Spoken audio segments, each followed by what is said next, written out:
नमस्कार साथियों, मैं अजीत प्रताप सिंह आपका फिर से स्वागत करता हूं और आप सबको नए साल की हार्दिक शुभकामनाएं देता हूं।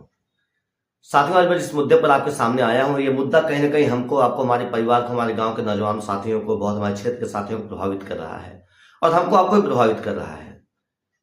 मैं आपको बताऊं कि इस मुद्दे के बारे में जानकारी तो मुझे बहुत पहले से थी, लेकिन कहीं ना कहीं मुझे इस पर वीडियो बनाने से डर भी लग रहा था।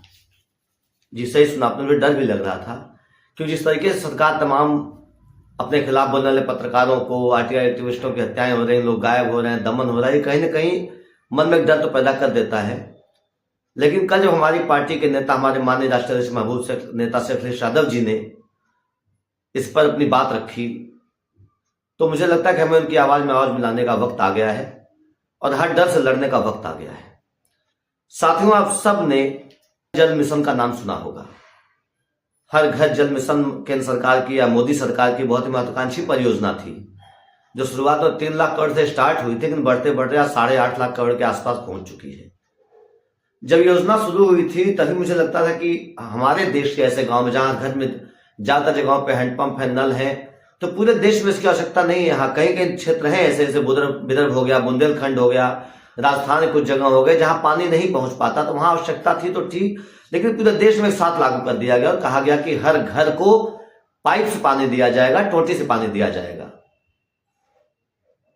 और इसके लिए शुरू में 30 रुपए का प्रावधान था, जिसे बाद में हमारे माननीय मुख्यमंत्री योगी आदित्यनाथ जी ने कहा कि हम मोबाइल रिचार्ज की कीमत में साफ पानी देंगे, मतलब आपसे लगभग 500 रुपए महीना लिया जाएगा इस पानी के बिल के लिए, इस पानी कनेक्शन के लिए।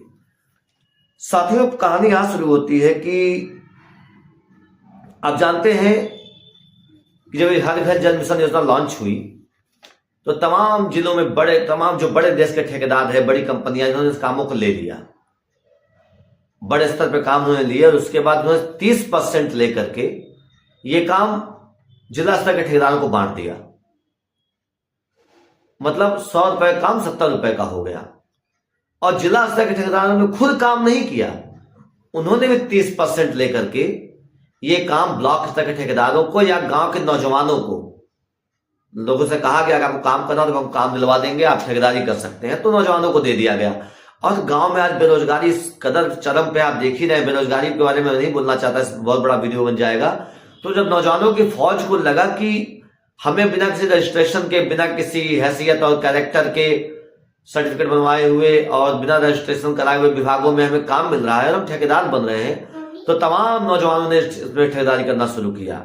जिनके पास पूंजी नहीं थी, उन्होंने अपने बीवी के गहने बेच के, तो किसी ने पिता की जमीन बेच के, तो किसी ने बहन की शादी के गहने बेच करके, और कुछ लोगों ने तो ऐसे मिले मुझे क्षेत्र में घूमने के दौरान, जिलों में, अलग अलग जिलों में घूमने के दौरान, जिन्होंने पिताजी की अपनी एफडी तोड़वा करके इसमें काम किया। उन्हें उनके घर वालों को मिला, चलो इसी बहाने बच्चे ठेकेदार बन जाएंगे, काम करेंगे, तो ठेकेदारी शुरू हो गई। उन्होंने काम किया, उनसे काम करवाया गया और उसी 40 रुपए में उनको काम भी करना था, इंफ्रा भी अरेंज करना था, उसके बाद सामान की रखवाली भी करवानी थी और साथ ही साथ काम चेक करने वाले जांच अधिकारियों की जेब भी गर्म करनी थी, उनको दारू मुर्गे का इंतजाम भी करना था। लेकिन नौजवानों को नया जोश था, काम का एक उत्साह था, तो उन्होंने इस काम को किया और शुरू में कुछ पेमेंट भी उनको दी गई, लेकिन धीरे धीरे से काम, और ये जो मैं आपसे डेटा बता रहा हूं 30%, अभी मेरी डेटा नहीं है, ये आप पढ़ सकते हैं, दैनिक भास्कर का पूरा चेन उन्होंने बना के समझाया हुआ कैसे काम हुआ है।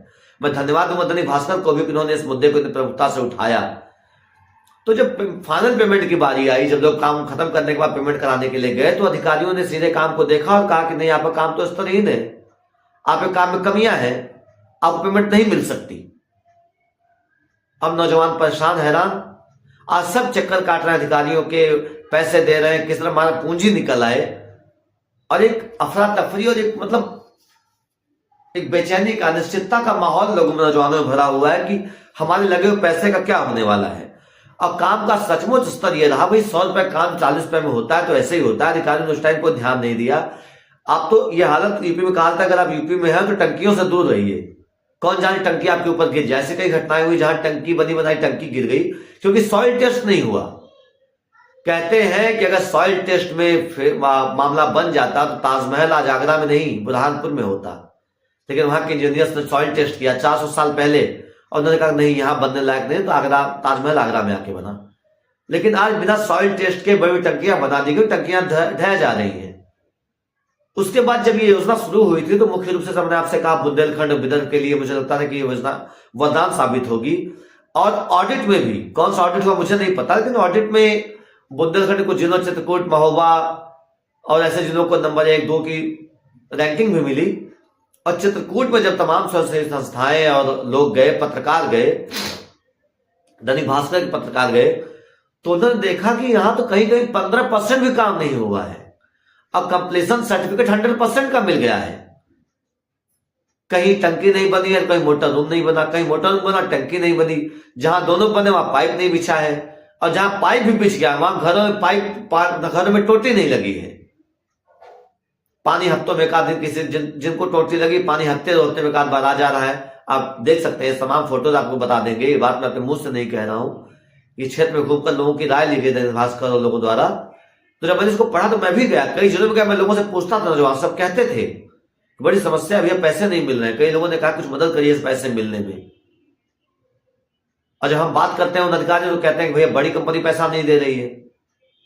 मतलब पेटी कॉन्ट्रैक्टर के तरीके से युवाओं का पूरा शोषण हुआ है। और एक तरीके से कहीं ना कहीं आप देख सकते हैं, मेरठ का ये घोटाला, आप 33,000 करोड़ का घोटाला सुनाई पड़ रहा है, तो कहीं आप बुंदेलखंड की हालत ये देख ही रहे हैं आप। ये चित्रकूट पे कैसे कैसे टंकियों की हालत देखिए, कहीं कहीं काम की हालत देखिए, काम प्रगति देखिए, वहां के लोकल लोगों की राय सुनिए, वहां के लोगों की बात सुनिए, वो बताएंगे आपको क्या हो रहा है वहां पे। बुंदेलखंड के तमाम जिलों की यही हालत है। उसके बाद सुल्तानपुर में भी बहुत खतरनाक घटना हुई। एक एक्सीएन को पता लगा काम स्थल से नहीं हो रहा है, ईमानदार एक्सीएन थे, ए के साथ थोड़ा उनका बहस हुआ। अब मामला क्या था मुझे एग्जैक्ट, मैं तो इसमें तो ये बताया जा रहा है कि उन्होंने उनका काम हटा दिया, या लेनदेन, कुछ लोग कह रहे हैं कि लेनदेन का मामला रहा, लेकिन एक्सीएन साहब ने उसका काम छीना। उसने एक्सीएन साहब को बांध के पीट पीट के मार डाला, ठेकेदार और ए ने मिलकर के। मतलब हत्याएं हो रही हैं। और मैं आपको बता दूं, समाज एक बड़े बम पे बैठा हुआ है।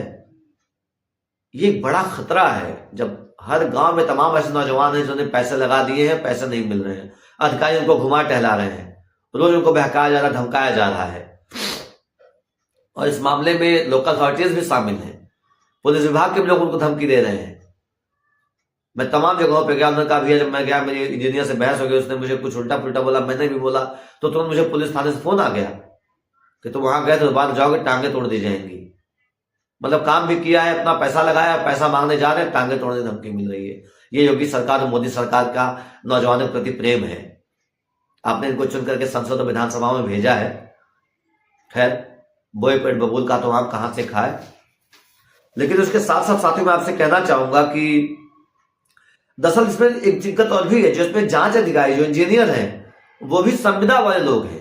उन्हें पता कि हम आज है, कल जैसे काम खत्म होगा वो हटा दिया जाएगा, तो इसी बीच हम जितना कमा सकते हैं कमा लें। तो वो भी मतलब किसी भी हद तक जाकर के कमाई के चक्कर में लगे हैं। तो आखिरी शोषण जो हो रहा है वो नौजवानों का हो रहा है, ठेकेदारों का हो रहा है।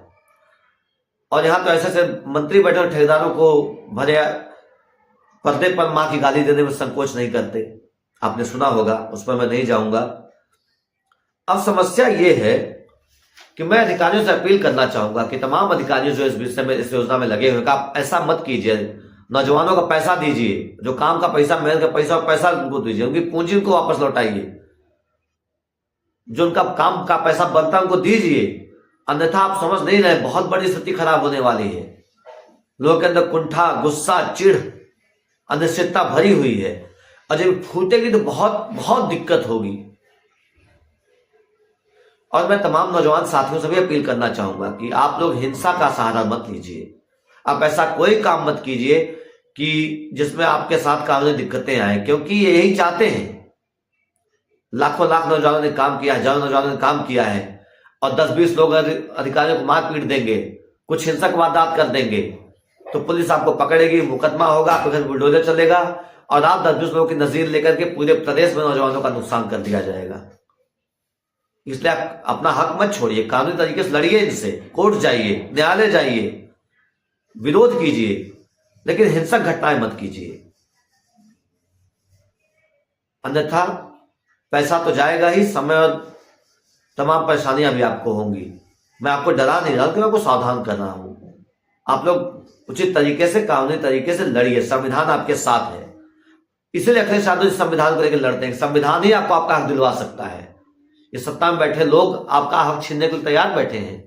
ये तो चाहते हैं कि कैसे आपके साथ आपकी एक एक सांस गिरवी रखी जाए। बताइए, 30% पैसा ऊपर कंपनी खा जा रही है, 30% पैसा बड़े ठेकेदार खा जा रहे हैं। क्या सरकार को खबर नहीं है? हमको पता है, आपको पता है, पत्रकारों को पता है, गांव के ठेकेदारों को पता है, सरकार को पता नहीं है। अब सरकार क्या पट्टी बन रही है या बड़े बड़े नोटों की पत्ती बन रही है, ये तो भगवान जाने। और मैं तमाम विपक्षी सांसदों विधायकों से अपील करता हूं, सभी सांसदों विधायकों से जो सरकार के साथ है लेकिन सरकार गाली दे रहे हैं, तमाम ऐसे लोग भी, या फिर जो भी सरकार के साथ है या नहीं है, जिसकी मानवता जिंदा है, जिसके अंदर आत्मा जिंदा है, वो उनसे मैं अपील करता हूं कि आप सदन में, विधानसभा में माननीय अखिलेश यादव जी के उठा के मुद्दे को गंभीरता से लीजिए, इसके बारे में सवाल कीजिए। आखिर इतना बड़ा घोटाला 33,000 करोड़ का, लेकिन मैं कहता हूं नहीं, अगर सही जांच होगी ये घोटाला कई लाख करोड़ का है। यह आजाद भारत के सबसे बड़े घोटालों में से एक है, जहां 60% सीधे कमीशन निकल जा रहा है और काम करने वालों के हाथ में मिल रहा दिल बटा सन्नाटा। साथियों,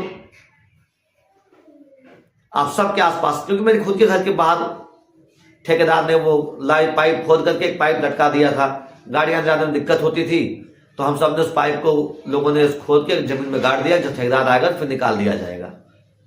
तो ऐसा आपके घर के आसपास जरूर होगा। अगर ऐसा हो, अगर आपको लगता है आपके यहाँ टोटी लगी है या नहीं लगी है, तो कमेंट करके जरूर बताइएगा।